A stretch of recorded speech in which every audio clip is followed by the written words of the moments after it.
El máster interuniversitario en migraciones contemporáneas, de hecho, es una de las ofertas más completas para estudiar y formarse en las migraciones en el Estado español en la actualidad.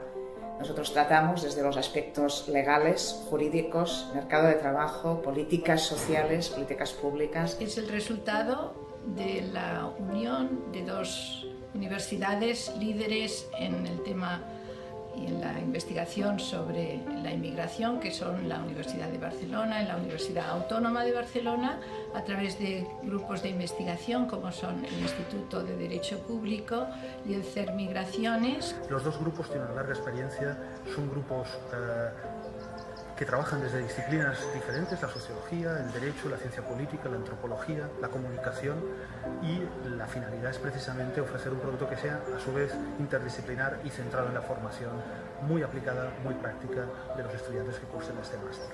Es cierto que la realidad desborda esta perspectiva individual sobre las cuales nosotros vemos las migraciones, y además esta idea de abordar, ¿no?, a través de distintos módulos el fenómeno migratorio, yo creo que contribuye o es una herramienta a la cual los estudiantes en un futuro en su desarrollo profesional podrán ir mucho más allá de lo que es en principio su formación de vida. Lo que me parece interesante es que las clases, además de profesores, las imparten también abogados, trabajadores en ONGs o del sector público, y por tanto yo creo que el máster te da la oportunidad de familiarizarte con aspectos del fenómeno migratorio, digamos, más prácticos. El objetivo del módulo de mercado de trabajo es analizar la relación entre la inmigración y la esfera económica. Es una aproximación dinámica que contempla la diversidad de perfiles y trayectorias de las personas migrantes, y con un fuerte énfasis en las consecuencias para los procesos de integración laboral y social en distintos contextos. El objetivo del módulo de Políticas Públicas y Gestión de la Diversidad es proporcionar una primera aproximación a las políticas públicas sobre el hecho migratorio, la diversidad cultural y las minorías étnicas en los distintos niveles de gestión, aunque con un fuerte énfasis en el ámbito local y en las políticas sectoriales más destacadas como salud, educación, vivienda, seguridad. A través del módulo de prácticas, el máster ofrece al estudiante la posibilidad de realizar estancias en una diversidad de entidades vinculadas al ámbito de las migraciones. Y en concreto, el módulo de migraciones y educación se preocupa por investigar desde una perspectiva comparativa internacional las condiciones de incorporación de los hijos e hijas de las migraciones internacionales en España, desde la perspectiva de la ciudadanía, desde la perspectiva de los derechos y desde la perspectiva de la clave para su integración social, que es el sistema educativo.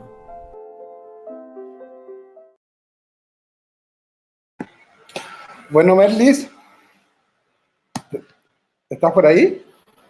Sí, aquí estoy. Bueno, ya no hacemos esperar más a la gente. Les vuelvo a presentar, Merlis Mosquera, magíster de la Universidad de Comillas, de la Universidad de Deusto y de Dublin College, ¿no?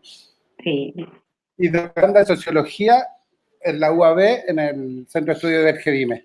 ¿Lo he dicho correctamente? Sí, perfecto. Excelente, Merlis. Bueno, si quieres ya puedes compartir tu presentación y damos inicio a tu charla. Vale, muy bien. Bueno, muy buenas tardes. Te dejo entonces a ti, Merlis. Le voy a dejar la última, pedir a la gente que está conectada a través de Jitsi que apaguen sus micrófonos para no interrumpir a Merlis. Y bueno, Merlis, te dejo. Adelante. Muy bien, muchísimas gracias. Bueno, primero que todo, un saludo a todas las personas que están viendo esta charla, este compartir. Como decía Claudio, mi nombre es Merlis Mosquera. Bueno, actualmente soy doctoranda de Sociología de la UAB. Y bueno, es un grato honor para mí estar presente en este ciclo de charlas sobre migraciones, titulado La movilidad frente a una nueva realidad, organizado por el CER Migraciones, a quien también agradezco la invitación. Hoy yo quiero compartir con ustedes, bueno, como lo dice el título de la presentación, testimonios de acogida e integración en la migración forzada. Y en concreto, pues mi intención es aportar una mirada al liderazgo colectivo de las mujeres en clave interseccional. A lo largo de esta charla, bueno, como introducción, quisiera abordar algunos temas tomando en cuenta que lo que hoy voy a compartir aquí con ustedes hace parte efectivamente de mi proyecto de investigación predoctoral, pero también hace parte de una experiencia en el acompañamiento y bueno, sobre todo en el compartir trayectorias de vida con mujeres en situación de migración forzada, y bueno, que ha sido por otra parte de mi experiencia laboral en un rincón muy concreto del mundo, que es la frontera colombo-venezolana. Y desde allí, pues los aspectos que quisiera abordar son, bueno, un panorama muy resumido de este abordaje de lo que implica la migración y el desplazamiento forzado, que se constituirán, bueno, en mi ámbito de investigación y lo que justifica el proyecto. Luego abordaremos también, pues, las intersecciones, todo desde esta perspectiva interseccional, cómo abordar la violencia y sobre todo la violencia que sufren las mujeres desplazadas. Desde allí, algunas evidencias de este fenómeno. Para luego pasar, bueno, a evidenciar las necesidades de acogida e integración, en concreto en esta frontera, en la frontera colombo-venezolana, y mostraré, pues desde una perspectiva testimonial, cómo la emergencia del liderazgo colectivo de mujeres aporta, contribuye, facilita la acogida e integración de las personas desplazadas. Entonces iré, bueno, desde estos elementos compartiré con ustedes este rato de reflexión, simplemente para motivar la reflexión sobre este fenómeno, el de la migración forzada. Paraguas, como gran parte, pues muy brevemente, comentar que este concepto de migración forzada es un concepto actualmente en construcción. Por ejemplo, bueno, desde algunas fuentes como CASEL o como la International Association for the Studies of Forced Migration, incluyen en el análisis del fenómeno de la migración forzada lo que vemos aquí relatado, pues las personas refugiadas, que quiere decir que tienen un estatus de asilo reconocido en el país donde lo han solicitado. Incluye también la dinámica del desplazamiento interno, que es, bueno, aquellas personas que huyen para salvaguardar su vida o por la pérdida de sus medios de subsistencia, pero permanecen dentro de la frontera del país. Y luego fenómenos más recientes, aún no necesariamente definidos ampliamente, pero pues sí presentes en la realidad, como pues, los llamados ecorrefugiados o refugiados ambientales. También dentro del análisis del fenómeno de la migración forzada, vemos como una línea muy delgada y a veces difícil de definir en cuanto a las personas que son víctimas de tráfico y trata de personas. Y conceptualmente, bueno, también es importante tener presente lo que en los marcos conceptuales se denomina la migración voluntaria, que incluye algunas categorías como la migración interna o externa o internacional, esto que hablamos de inmigración y emigración, depende desde el punto de vista que lo veamos, y bueno, lo que en algunos países o contextos se denomina la migración irregular o migración documentaria irregular. Esto es como el paraguas, ¿no?, desde el cual se configura el ámbito de la migración forzada, un concepto aún en definición. ¿Desde dónde voy a hablar en esta charla? Pues desde el contexto de la frontera en concreto colombo-venezolana. Y para ello pues, quiero también como puntualizar algunos apuntes de este contexto, tomando en cuenta que Colombia es un país que en este momento se puede decir que está en un tránsito hacia la paz. Recordemos que Colombia, bueno, ha sido un país que ha vivido más de 70 años de un conflicto armado. Ese conflicto pues ha provocado más de 9 millones de víctimas y la mayoría de ellas personas internamente desplazadas. Pero por otra parte, pues hace menos de 6 años se inició y se firmó un acuerdo que le llaman el Acuerdo de Paz entre el gobierno colombiano y las FARC, que es uno de los grupos armados que han hecho parte de este conflicto. Hay otros grupos armados y, bueno, simplemente por destacar algunos de los elementos de este acuerdo o de los diferentes temas que se abordan en este acuerdo. Bueno, se abordan temas como la reforma rural e integral, la participación política, el fin del conflicto armado, la solución al problema de las drogas ilícitas. También se aborda como punto de este acuerdo en la cuestión de las víctimas, ¿no? Y todo lo que tiene que ver con los mecanismos de reparación a las víctimas del conflicto. Y por último, pues los procesos de implementación, verificación y refrendación de estos acuerdos. Es importante pues poner este tema sobre la mesa porque hace parte, el proceso de paz en Colombia hace parte del contexto actual, y a eso se suma un tercer punto que quería destacar y que tiene relación directa con el contexto actual de la frontera colombo-venezolana, que es la migración venezolana como una nueva realidad, bueno, una nueva realidad que ya tiene algunos años ya, poco a poco, se ha incrementado la salida de muchas personas venezolanas hacia, bueno, primero por las fronteras del país y luego hacia afuera. Y bueno, yo por dar un apunte también, decir, bueno, que efectivamente yo como colombo-venezolana, bueno, me reconozco en este fenómeno en términos de su complejidad. Entonces, con estos tres elementos, dichos y explicados de una manera súper resumida, porque es mucho más complejo cada uno de estos aspectos, pues son los que en los que se enmarcan los testimonios que voy a compartir con ustedes. Pero por otra parte, y ya adentrándonos un poco más en la materia que quiero tratar hoy, quisiera también destacar las intersecciones que han vivido las mujeres desplazadas en Colombia a partir de las violencias provocadas por el conflicto armado, ¿no? Partiendo, bueno, de que el marco desde el que les hablaré, aunque mi propuesta de investigación se centra específicamente en la frontera colombo-venezolana, que como acabo de explicar, pues suceden allí, es una frontera muy dinámica, una frontera con una movilidad importante, pero bueno, yo me quiero centrar en concreto en las intersecciones que sufren las mujeres desplazadas.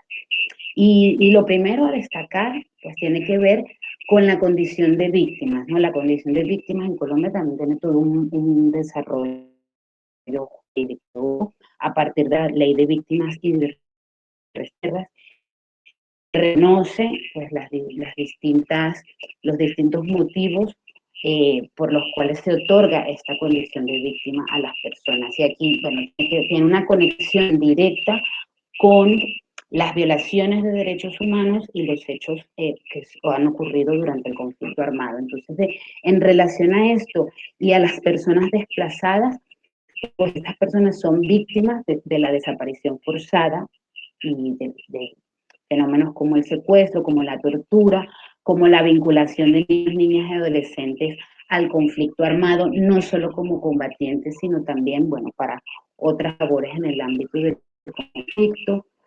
Otro de los padecimientos son los combates y hostigamientos entre los actores armados, la presencia de minas antipersonales en algunas regiones del país, y otros elementos que afectan y que tienen un impacto sobre las víctimas del conflicto son los asesinatos a los familiares, el despojo forzado de tierras, el desplazamiento forzado, bueno, ya lo había comentado hace un momento, y una afectación que tiene que ver directamente con las mujeres son los delitos contra la integridad sexual de las mujeres.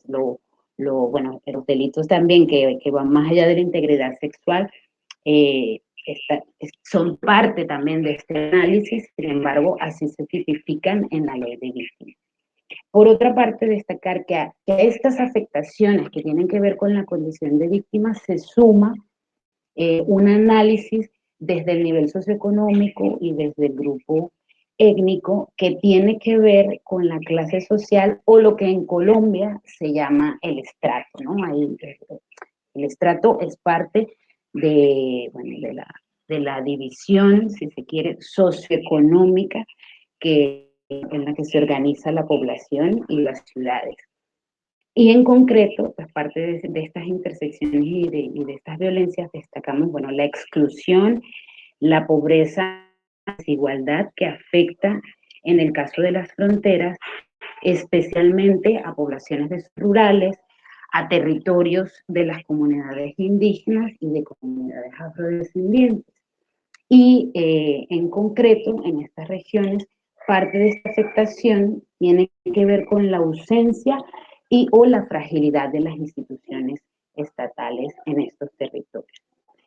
Y por último, pues también destacar las desigualdades a partir del género, las desigualdades que se crean a partir del género tienen que ver con las inequidades que están incorporadas o instaladas en las estructuras de poder, en las estructuras sobre todo de gestión, y la falta de oportunidades que esto supone para las mujeres en concreto. Y por otra parte, pues también destacar que es cierto que se evidencia una de naturalización de la violencia contra las mujeres. Ejemplos muy concretos, pues actos de calificación en contra de las mujeres y también en el marco del conflicto la violencia sexual que se ha reconocido como un arma de guerra en algunos momentos del conflicto armado. Entonces, con este marco, yo quisiera presentar y compartir con ustedes un testimonio, ¿no? Este testimonio pues, va a ser el hilo conductor de esta charla y sobre todo para suscitar pues, una reflexión sobre estas intersecciones en las violencias que sufren las mujeres desplazadas. Y bueno, quiero compartir con ustedes la historia de una mujer que se llama Arides, y como digo aquí, es una mujer que supera la aridez de la violencia. Para compartir, bueno, luego de la incursión armada en el pueblo de Arides, ella y su familia extendida huyeron tras la amenaza de ser asesinados por el grupo armado contrario al que controlaba la zona donde ella vivía. Pues en parte del contexto del conflicto armado colombiano es que hay varios grupos armados en disputa que, bueno, ejercen control sobre poblaciones, sobre territorios, y uno de los hechos victimizantes es que a partir de estas incursiones, pues las personas, los pobladores, la población civil, se ven amenazadas. Entonces esto fue lo que le sucedió a la familia de Arides, y ellos, o su familia, emprende la huida con sus padres y sus 2 hijos.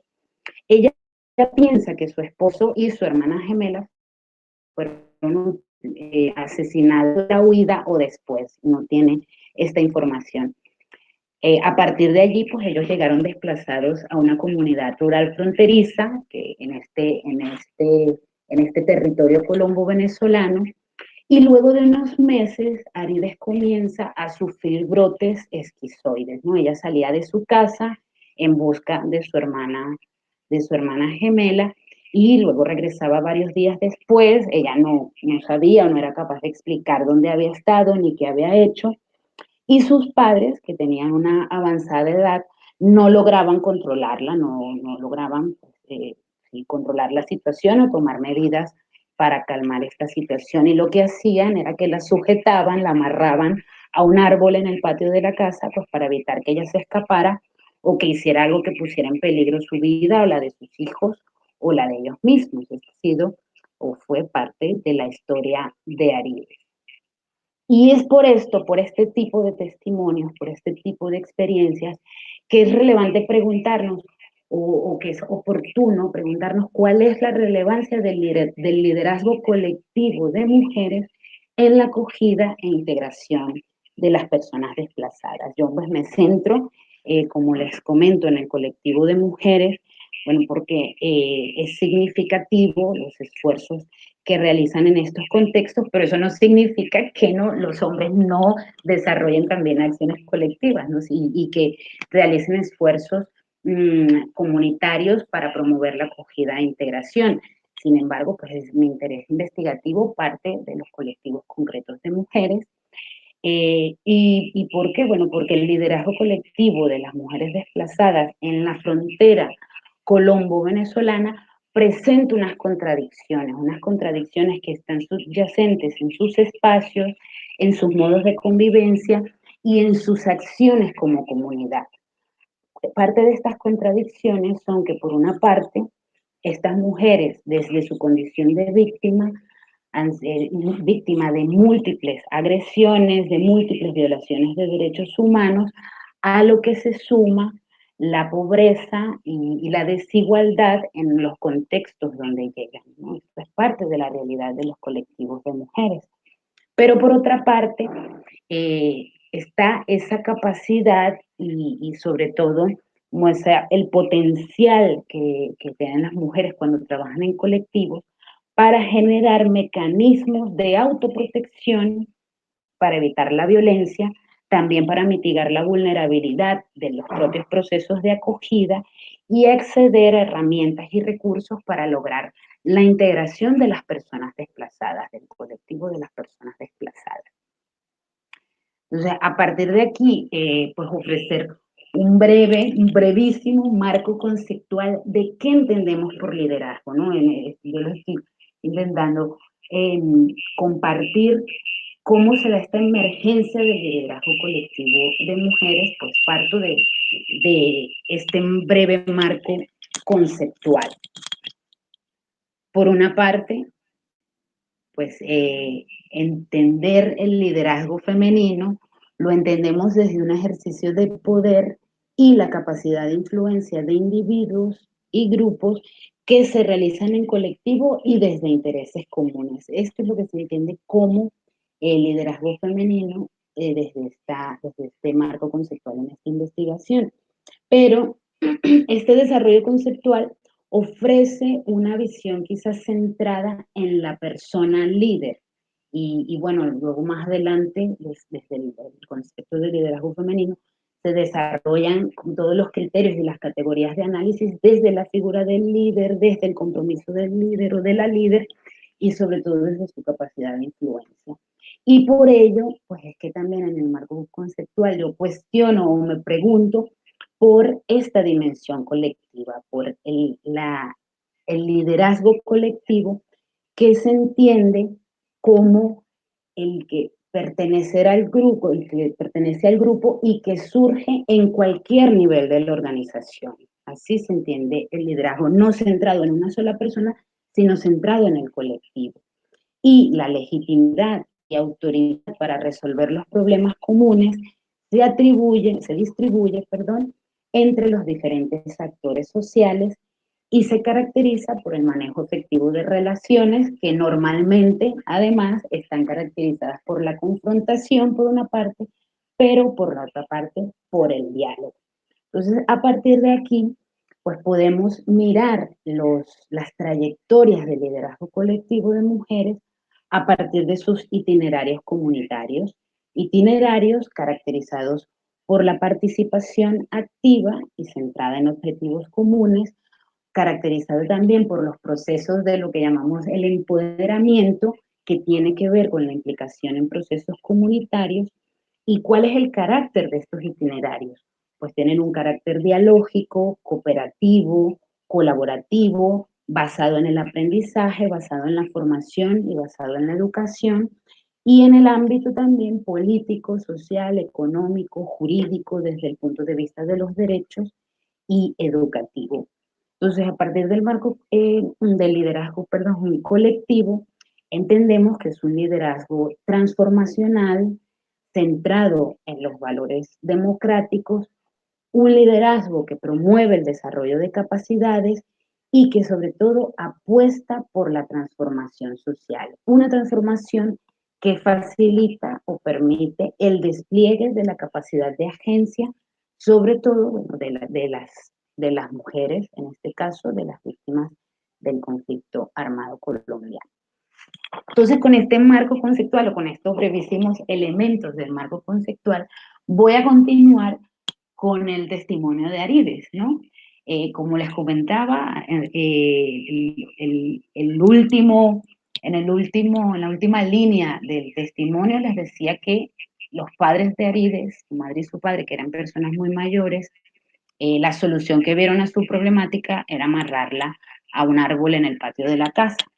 Pues las vecinas del barrio, que la mayoría eran mujeres desplazadas, algunas de ellas solas, con hijos a cargo, pues ya empezaban entre ellas a conocerse, ¿no? Era en la frontera colombo-venezolana, tras el recrudecimiento del conflicto armado que provocó la huida de muchas personas, sobre todo entre los años 2001 y 2008, ¿no? Aunque después se desarrolló un proceso de desplazamiento gota a gota, hasta ahora que ya la dinámica de movilidad ha cambiado totalmente, pues las personas desplazadas llegaban y se iban conformando barrios en terrenos baldíos y estas vecinas, estas personas que empezaban a hacer sus casas, bueno, unas casas muy, muy humildes, constantemente comentaban las problemáticas para traer agua, la falta de electricidad, también compartían las estrategias que utilizaban, por ejemplo, para cubrir los techos de sus chozas cuando llovían. Bueno, se empezaba a generar aquello que en Venezuela llamamos la vecindad, ¿no? Son estas relaciones sociales, estas relaciones que poco a poco se van configurando como relaciones comunitarias.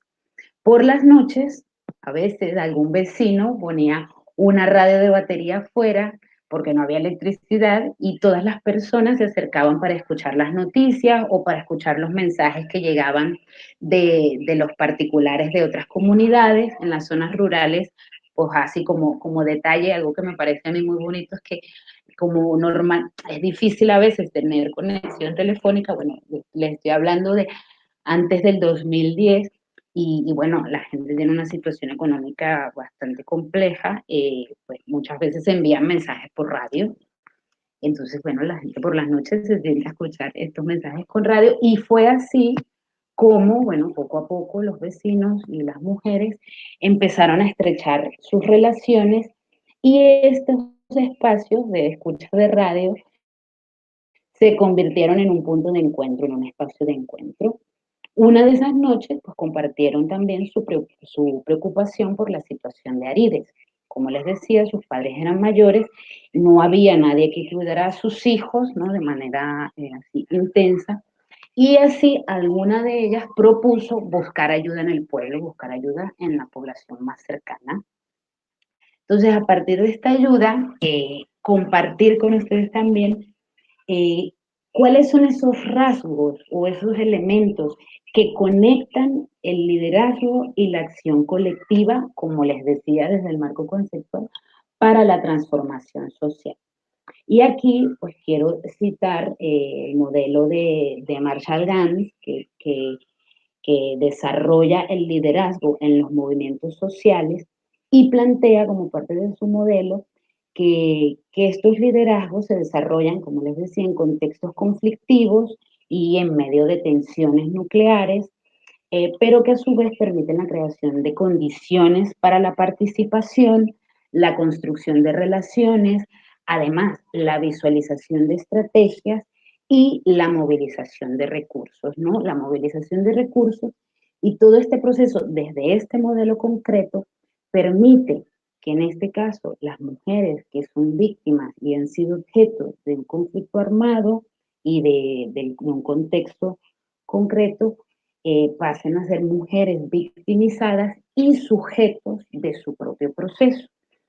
Y como testimonio o como marco también o parte del estado de la cuestión, decir que en Colombia efectivamente ha habido un desarrollo progresivo y a través de los años del movimiento social de mujeres que, así dicho, a grandes rasgos, sí, y de manera también muy resumida, los propósitos en general de los movimientos sociales de mujeres en Colombia han estado centrados en ampliar los derechos sexuales y reproductivos, en denunciar las injusticias estructurales y simbólicas presentes en el contexto, en abordar las inequidades de género, por ejemplo, en el mercado de trabajo, pero también han estado centradas en la restitución de derechos en el desplazamiento y la acogida e integración para las personas en esta situación.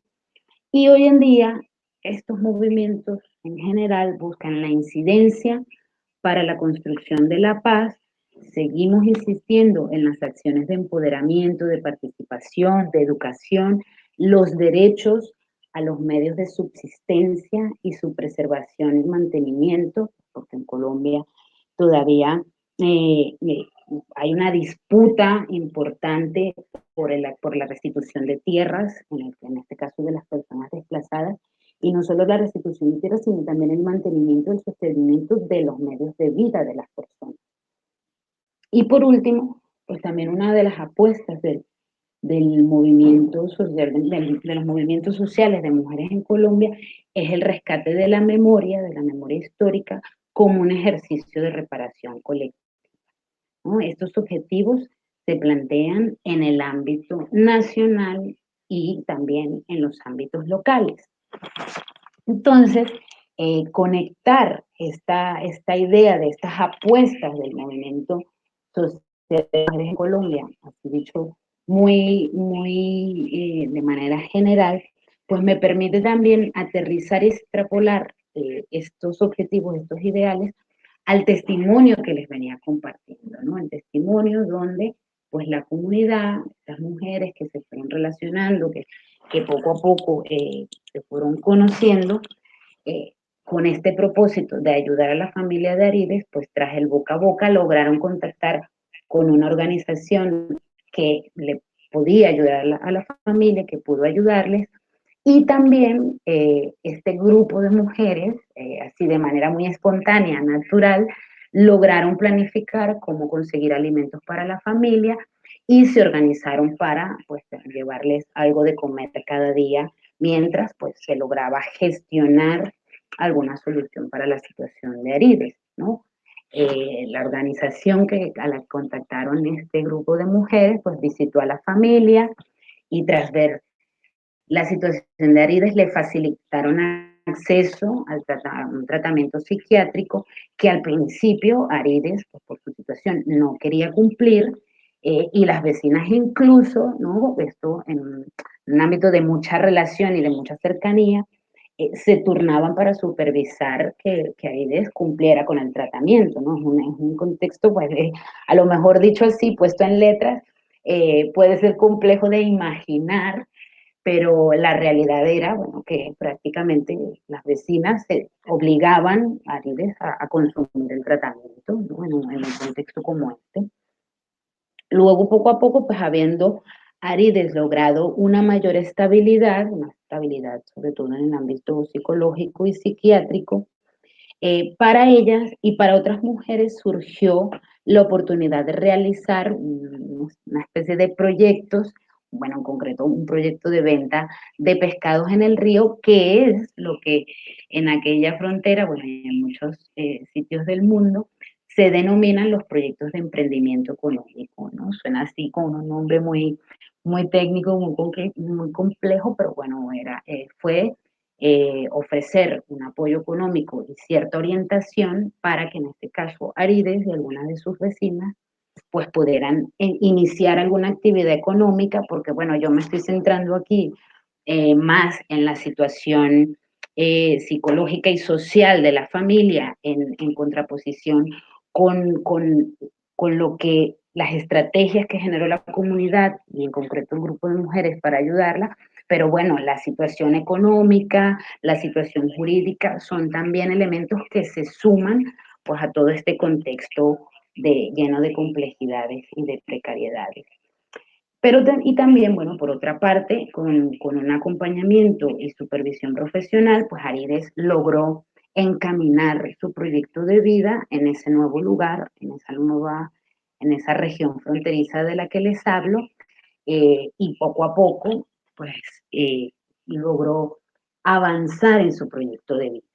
Entonces aquí, pues, quiero compartir con ustedes, primero, pues, esta foto que creo que se ve muy pequeña, pues, una foto que logré rescatar del contexto donde vivía Arides, pues, estaba mucho mejor, pero sí destacar como parte de este testimonio que, bueno, sus hijos, después de algún tiempo, lograron ir a la escuela, pero también le ayudaban en este negocio, en este emprendimiento, pues en sus ratos libres. Esto implicaba, por supuesto, una gestión y un acompañamiento desde el punto de vista de los derechos.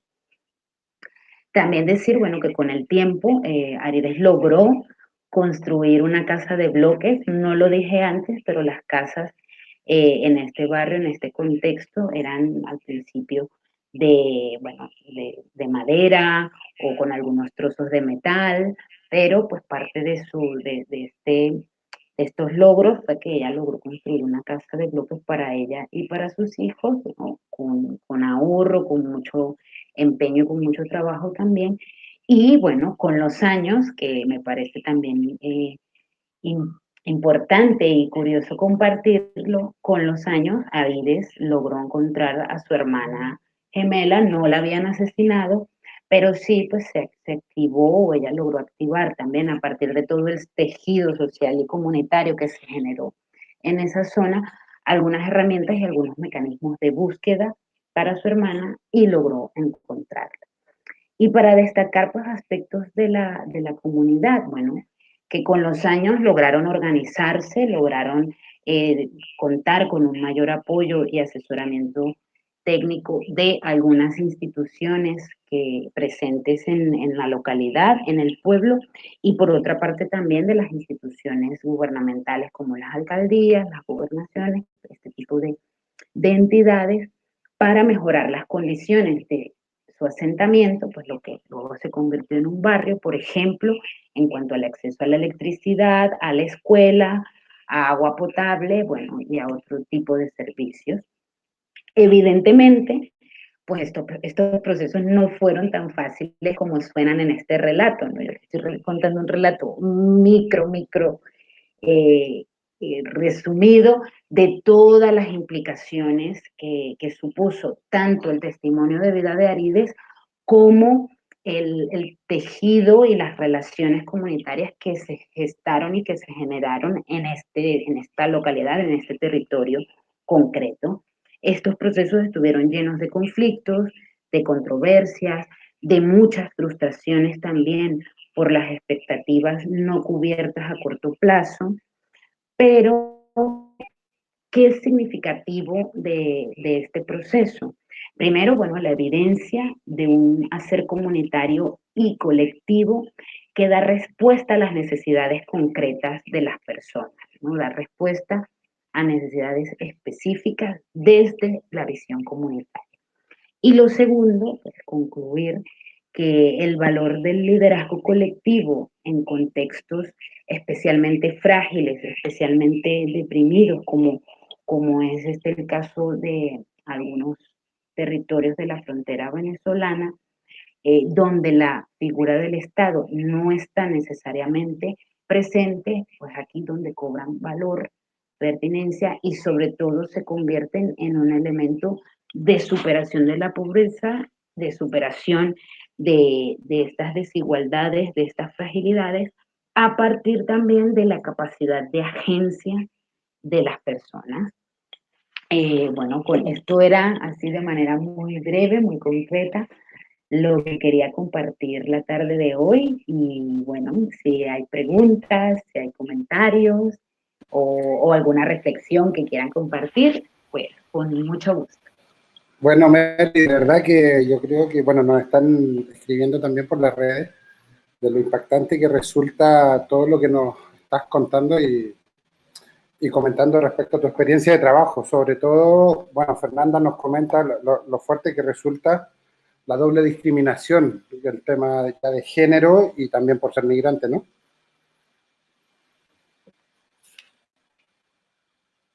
¿Merlis? Perdona, no te he escuchado bien lo último. No, que te pasé el comentario que justamente por las redes, por YouTube, Fernanda nos comenta lo fuerte que resulta la doble discriminación que sufren estos grupos al ser de género y además por ser migrantes. Oye, mira, yo me ha nacido una pregunta con respecto justamente a lo de la radio que comentaste, como un espacio comunitario, ¿no? Y de organización. O sea, no sé si mientras damos espacio también a que lleguen otras preguntas, si me podrías contar un poco, o contarnos en realidad, cuáles son las condiciones que se reúnen en este espacio para que se dé esta organización, ya que lo vemos en este caso que es la radio, pero podría haber sido otra cosa, ¿no? Bueno, en realidad lo resumí en la radio porque, bueno, porque era un espacio que se genera natural, ¿no? Era natural. Pero en el ámbito comunitario pasan muchas cosas, ¿no? El roce entre los vecinos, y de hecho, bueno, parte de mi observación en muchos años de trabajo en estudios, por ejemplo, como Arauca, que del lado venezolano tiene un pueblo que se llama El Amparo o Guasdualí, Cúcuta y Táchira, bueno, en estos territorios, sobre todo en las comunidades rurales, el roce entre las personas es muy, ¿no? Como decía, tanto para las cosas positivas como para el tema de la gestión de conflictos. En el caso, por ejemplo, de las cosas positivas, además de la radio, ¿no? Ya se estaba a través de este medio de comunicación un dinamismo muy activo. Por ejemplo, está el tema de la solidaridad, ¿no? Cuando una de las cosas que recuerdo cuando estaba allí era que cuando estaba allí no había presencia de o de instituciones de la sociedad civil, llegaban personas, ¿no? Desplazadas, y bueno, entre los vecinos hacían colectas, por ejemplo, para prestarles platos, también un fenómeno que bueno, que en su momento me fue de mucho interés, el ver cómo aquellos que estaban en una situación de un poquito de mayor privilegio, porque eran, por ejemplo, dueños de un par de hectáreas de tierra, pues les cedían una parte de esas hectáreas de tierra a alguna persona para que sembrara y a cambio le daba una parte de cosecha. Luego los desafíos, ¿no? De la sociedad civil o de la institucionalidad para resguardar derechos era proteger, por ejemplo, de la explotación laboral o ¿no? En términos laborales, pero se daban estos procesos. Y ese era como el germen, como si la semilla que propicia todo y de reivindicación de derechos y también de integración a partir de acciones meramente comunitarias, ¿no? Es un poco esto, yo creo que el quid de la cuestión. Y no sé si respondo a tu pregunta, pero bueno, son muchos elementos los que propician y los que generan estas relaciones y este tejido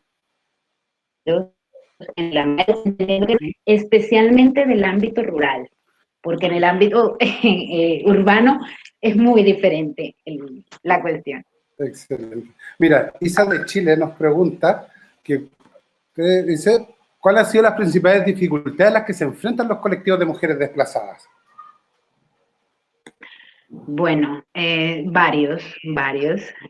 Primero, que también lo pasé por muy superficial, primero el proceso que implica la superación de las cicatrices de la violencia, ¿no? Primero eso, de las mujeres y en colectivo incluso, el proceso de recuperación, sobre todo de abordaje y de saber cómo transformar esa violencia en capacidad de agencia, dura mucho tiempo, demora mucho tiempo y no se da en automático. Entonces no se trata de hacer proyectos de 1 año ni de 2, sino que se trata de un proceso muchas veces a largo plazo. Por ejemplo, ahora estoy pensando en las víctimas de violencia sexual, en las víctimas de secuestros o aquellos que han tenido la decisión de sus familiares y que no saben dónde están sus familiares. Son procesos de muy largo aliento. Y bueno, lo que yo he visto es que el tejer relaciones y también, la responsabilidad con los hijos es un factor que les hay que superar. Pero esto es una limitación. Y lo otro, bueno, la suerte de discriminación a partir del género que vivimos mujeres en nuestra condición, en nuestra intersección por ser negras, por ser indígenas, por ser mujer en el ámbito rural también, ¿no? Ahí se dan toda una suerte de prejuicios que marcan el modo como te tratan, ¿no? Entonces, esto es una dificultad no siempre tan evidente o tan fácil de explicar, pero sí supone un reto para las mujeres en el ejercicio del liderazgo. O sea, en esto que les comentaba de, bueno, estas mujeres se organizaron, y les hablo en concreto de estas mujeres, pero testimonios, y en Colombia hay muchísimos, bueno, de mujeres que acuden a las instituciones, que están realizando procesos de denuncia, que están realizando procesos, por ejemplo, jurídicos, de restitución de tierras, de restablecimiento de derechos. El trato que a veces reciben, pues también marca y está lleno, pues, de muchos prejuicios por la condición de ser mujeres. Oye, qué interesante, Merly. Mira, también nos preguntan, ¿cuáles son los roles que cumplen el Estado y las organizaciones del tercer sector en el trabajo con estos colectivos? Bueno, yo creo que, bueno, el Estado debería cumplir un rol de garante de los derechos. Esto no siempre es así. Yo creo que uno de los grandes retos, y hablo nuevamente de las zonas rurales, de la región colombo-venezolana, en términos del Estado, se garantiza una presencia de la institucionalidad, pero se llame la institucionalidad civil en términos de la protección de los derechos de estas personas. Esto es un rol que debe cumplir el Estado, y que hay esfuerzos, ojo, no estoy diciendo que no, hay una presencia de esa institucionalidad civil, pero no siempre de la mano de la respuesta que requieren este tipo de colectivos, ¿no? Y este desequilibrio, si se quiere, pues hay que cuestionarlo, ¿no? Hay que cuestionarlos porque los marcos normativos plantean unos temas, por ejemplo, en términos del proceso de paz, en términos de víctimas, hay todo un desarrollo legislativo que se supone que está en el marco de los derechos de las desplazadas y no siempre es de cumplimiento inmediato o incluso de cumplimiento. Entonces, esto es un ámbito. Y el otro es que las organizaciones civiles efectivamente juegan un rol, yo creo que es un rol importante, de acompañamiento, y bueno, hay todo de organizaciones o instituciones de la sociedad civil, pero bueno, yo podría compartir tres instituciones, ¿no? Unas que son instituciones que acompañan a las personas desplazadas, depende de dónde estén, y bueno, el rol, como les decía, es un rol que tiene que ver con la formación, provisión de recursos técnicos, con la provisión sobre todo de información, de orientación. Y bueno, por ejemplo, en la organización que yo trabajaba, nuestra visión era deshacer. Y deshacer porque ya no hacemos falta, o porque quien hace lo que estamos haciendo es la misma comunidad, ¿no? Esa era parte. Y ahí efectivamente existen este tipo de organizaciones. Y bueno, yo creo que es interesante destacarlo. Pero también, bueno, hay otro tipo de organizaciones que se dedican, por ejemplo, a la incidencia y a la investigación, que son necesarias y son importantes. También, bueno, porque no todas las organizaciones ni todos los colectivos tienen la capacidad comunicativa que pueden tener determinados tipos de organizaciones. Entonces, otro rol, yo creo que muy importante desde la sociedad civil, las organizaciones de defensa de los derechos humanos, más centradas en lo jurídico, las organizaciones, por ejemplo, que se encargan de promover los mecanismos para el trabajo, para los medios de vida. Bueno, hay mucho, y juegan un rol que efectivamente, como todo en la vida, pues tiene sus cuestionamientos, ¿no? Porque, como decía al principio, lo ideal es que estas labores se gesten desde la misma comunidad, pero en zonas y en contextos como estos siempre viene bien, o siempre es pertinente, yo creo, apoyo externo, pero que esté claro los límites de ese apoyo externo, ¿no? Es como la reflexión que me viene en este momento. Muy bien. Mira, te cuento, bueno, te manda mucha gente saludos, Paola Moya, Paola Contreras, Juan Carlos Gil nos comenta, se evidencia el sentido de la fuerza del colectivo de la red de un contexto de carencia y vulnerabilidad muy significativo. Y nada, Merlis, ya bueno, qué decirte que agradecido de haber podido contar con tu presencia, esta interesante charla que seguro nos ha dejado a todos reflexionando. Y nada, te dejo a ti para que te despidas y ya estamos. Bueno, muchas gracias a todas las personas que me están escuchando. Bueno, ha sido un humilde compartir de un testimonio, bueno, que para mí es muy potente y muy significativo, que ver con estas, son muchas veces tan invisibles en los marcos globales, en los marcos nacionales, en los marcos, y bueno, son dignos de ser conocidos, porque también aportan esperanza, ¿no? En este momento, pues, en un contexto global tan complejo, ¿no? Lleno de tanta incertidumbre, ¿no? No solo por la pandemia, sino por todo lo que puede suponer en términos de crisis económica, en términos también de la gestión de la vida, ¿no? ¿Cómo va a ser después de una... Y por eso justamente quería resaltar estos espacios como de luz y de confianza también en los procesos gestados y desarrollados por las personas. Entonces, este es mi mensaje y bueno, también que todavía debemos darnos mucho a nivel global, mantener las precauciones, ¿no? De higiene y la seguridad, estar atentos y atentas a este contexto que estamos viviendo hoy día. Y muchas gracias de nuevo. No, muchas gracias a ti, Merly, por hacernos este llamado a la reflexión con algo que muchas veces, tantas cosas que tenemos, no manejamos. Y nuevamente agradecerte, dejar a todos invitados para la próxima semana, en este mismo horario, a nuestra última charla. Tendremos a nuestra querida Silvia Carrasco, hablándonos también sobre experiencias de educación y migración. Y les voy a dejar hecha otra invitación también para un webinar que tenemos en conjunto con la Universidad Libre de Bogotá, el próximo día 9 de julio, a las 11 de la mañana en Colombia. Van a estar participando nuestros investigadores Alicia Petrov, David Moya, Sonia Parella, Jordi Pamias y nuestro querido amigo Thales Speroni, que tuvimos la semana pasada con nosotros. Y bueno, agradezco a todos su participación en esta charla y los espero para la próxima semana. Que vaya muy bien.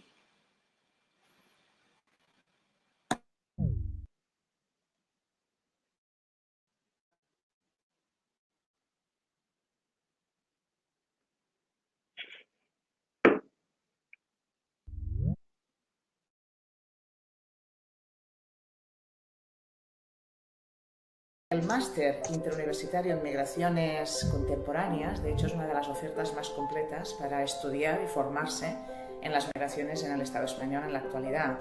Nosotros tratamos desde los aspectos legales, jurídicos, mercado de trabajo, políticas sociales, políticas públicas. Es el resultado de la unión de dos universidades líderes en el tema y en la investigación sobre la inmigración, que son la Universidad de Barcelona y la Universidad Autónoma de Barcelona, a través de grupos de investigación como son el Instituto de Derecho Público y el CER Migraciones. Los dos grupos tienen una larga experiencia, son grupos que trabajan desde disciplinas diferentes, la sociología, el derecho, la ciencia política, la antropología, la comunicación, y la finalidad es precisamente ofrecer un producto que sea a su vez interdisciplinar y centrado en la formación muy aplicada, muy práctica de los estudiantes que cursen este máster.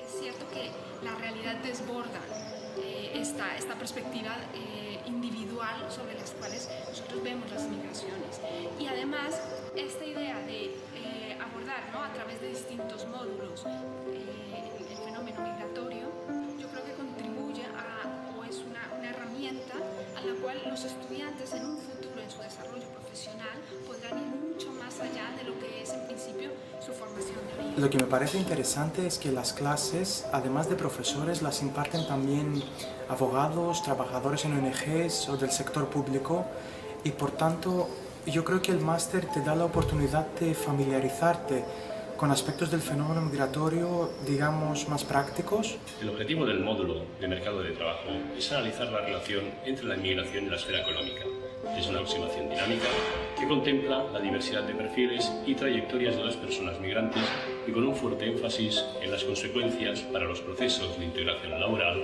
y social en distintos contextos. El objetivo del módulo de Políticas Públicas y Gestión de la Diversidad es proporcionar una primera aproximación a las políticas públicas sobre el hecho migratorio, la diversidad cultural y las minorías étnicas en los distintos niveles de gestión, aunque con un fuerte énfasis en el ámbito local y en las políticas sectoriales más destacadas como salud, educación, vivienda, seguridad. A través del módulo de prácticas, el máster ofrece al estudiante la posibilidad de realizar estancias en una diversidad de entidades vinculadas al ámbito de las migraciones.